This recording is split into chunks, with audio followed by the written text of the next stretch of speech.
మీర్పేట్ మాధవి హత్య కేసులో సంచలన విషయాలు వెలుగులోకి వస్తున్నాయి. 9 రోజుల తర్వాత పూర్తి స్థాయిలో ఆధారాలు సేకరించారు పోలీసులు. భార్య హత్య కేసులో గురుమూర్తి ఫోన్ కాల్స్ డేటా సేకరించారు. హత్య తర్వాత గురుమూర్తి 8 ఫోన్ కాల్స్ మాట్లాడినట్టు గుర్తించారు. మొదట బడంగ్పేట్లో ఉంటున్న సోదరికి ఫోన్ చేసినట్టు నిర్ధారించారు. తర్వాత స్నేహితుడికి సంక్రాంతికి వస్తున్నాం సినిమా టికెట్స్ బుక్ చేసినట్టు తేల్చారు. దీంతో గురుమూర్తి స్నేహితుడిని స్టేషన్కు పిలిపించి హత్యపై ఆరా తీశారు పోలీసులు.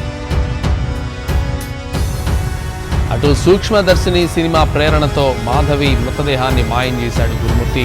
కెమికల్స్లో నానబెట్టి కాల్చి మృతదేహాన్ని పొడిగా మార్చాడు. తర్వాత మాధవి మృతదేహం ఎముకల పొడిని చెరువులో పారేశాడు. అయితే బ్లూరేస్ టెక్నాలజీతో ఆధారాలు సేకరించిన క్లూస్ టీమ్ FSLకు పంపారు పోలీసులు. ఇవాళ DNA రిపోర్ట్తో పాటు క్లూస్ టీమ్ ఆధారాల నివేదిక వచ్చే అవకాశం.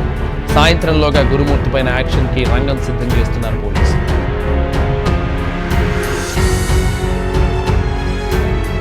ఏపీలోని ప్రకాశం జిల్లా జేపీ చెరువుకు చెందిన వెంకట మాధవికి అదే గ్రామానికి చెందిన పుట్ట గురుమూర్తితో 13 ఏళ్ల కిందట వివాహమైంది.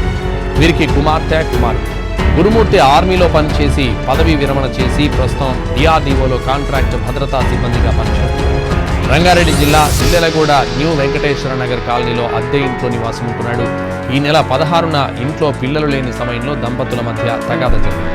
సంక్రాంతి సెలవులకు వెళ్లిన పిల్లలను తీసుకొచ్చే విషయంలో గొడవ మొదలైనట్లు సమాచారం. ఈ క్రమంలోనే గురుమూర్తి భార్య తలపై 2 సార్లు గట్టిగా కొట్టగా ఆమె స్పృహ తప్పి పడుతుంది. చివరకు ఆమె చనిపోయినట్టు తెలుసుకున్న గురుమూర్తి మృతదేహాన్ని